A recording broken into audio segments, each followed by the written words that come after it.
কারণ আমার কাছে 8,000 টাকার বেশি নেই, আমি নাইমে গেলাম। চলো মামা চলো। আর শোনো, আজ পর্যন্ত টাকার গরম দেখে আমার সাথে কেউ জিততে পারে নাই, বুঝছো?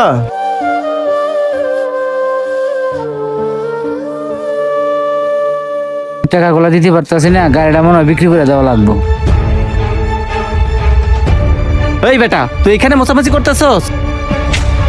আর আমি তোকে কত জায়গায় খুঁজলাম। কি রে, তুই 2 সপ্তাহ ধরে আমার অফিসে যাস না কেন? এই সমিতির টাকা কে দিবে?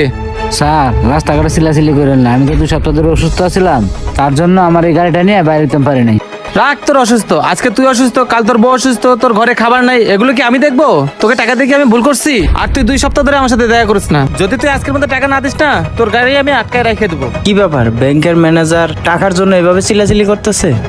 না স্যার, আমার গাড়িটা আটকায়েন না, আমি আজকের মধ্যে গাড়িটা বিক্রি করে হইলো আপনার টাকা আমি পরিশোধ করে দিব। কথাটা যেন মনে থাকে তোর, আরেকবার যেন তোর কাছে আসতে না হয়। ছোট লোকের বাচ্চা কোথাকার।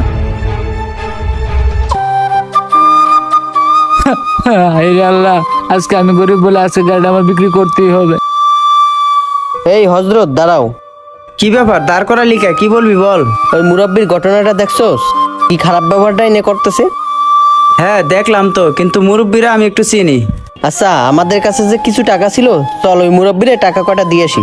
তুই ঠিক কথাই বলছিস, কিন্তু আমার জানা সত্ত্বেও মুরব্বী এভাবে কারো টাকা নেয় না। আচ্ছা, তাহলে কিভাবে দেওয়া যায়, একটা বুদ্ধি বের কর। ঠিক আছে চল, তাহলে আমার কাছে একটা বুদ্ধি আছে। হ্যাঁ চল।